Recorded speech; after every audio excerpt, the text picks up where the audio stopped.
Good morning, my fellow yogic travelers. I'm mighty glad to be alive today, and I hope that you are too, as we continue to live, laugh, love, learn, linger, and live the life we love. The first thing I try to get across to myself, first of all, remember, everything I say is all about me, but there's nothing personal in it, is the importance of keeping my mind in a positive place. And that means I choose what I give my attention to. And through the law of attraction, that which is like unto itself is drawn, that tends to bring it more into my life. That means I want to change my internal vantage point and not just my external conditions. So I accept the fact that at some level, may not be the appearance level or the level of what we see immediately out in society or through history, there's a stream of well-being, and I can attune to it if I align myself with my source, or what I call spirit. And one of the ways that would help, it certainly helped me, is I anticipate that other people are going to be different than me.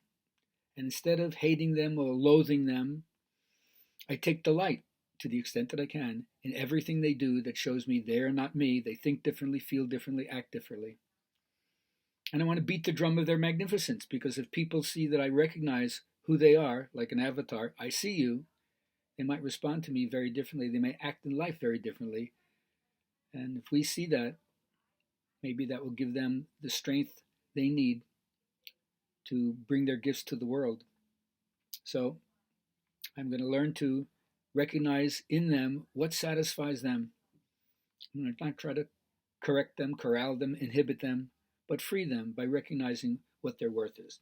Now, this is the kind of teaching I was giving maybe, 17 years ago in Springfield, Missouri, and I call it Hunger for the Deep Self.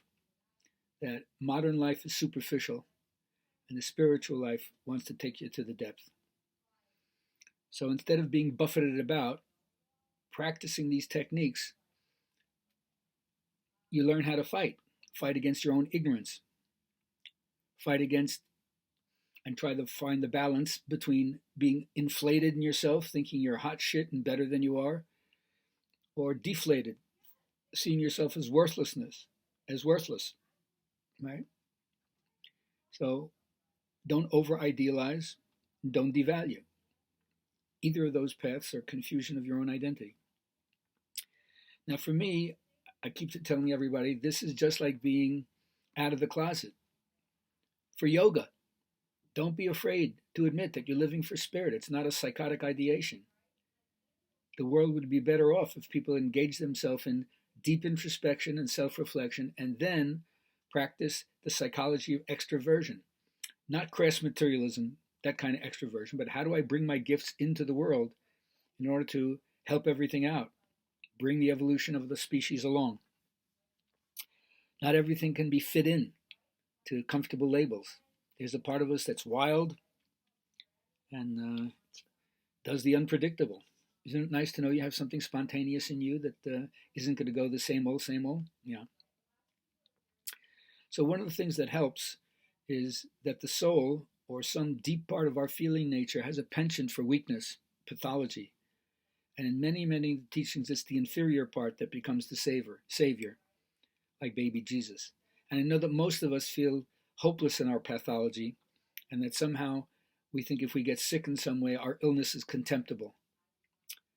But it becomes the beginning, the soil. Like I said, you fertilize the ground by throwing the manure on it.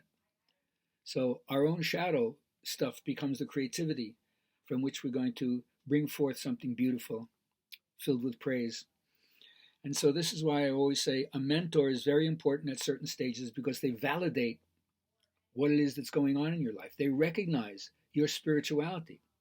They may give you tasks that you can't do, impossible tasks, but they're not your parent. They're not trying to make sure that you have a roof over your head and 3 squares a day. They're only interested in being a field of visibility in which they recognize what your struggle is and they see the beauty of it. They don't try to talk you out of it. And then they give you tools to work on it. So I hope that you find that which leads you forth into your aesthetic. And remember that initiation usually means an eruption into your daily life, into your status quo, something that you wouldn't have expected or you don't want to happen. But that's how you know you're in an initiatory moment, because things seem to be out of control and there's disorientation. And then you enter into that land where the buried treasure is. So, hunger for this, even if it seems like everything is crumbling in your life. Don't get manic, don't get depressed, but find the hero or the heroine within and learn to praise. Learn to bring the attitude of gratitude into everything you do. See how that changes your life and the life of everybody around you.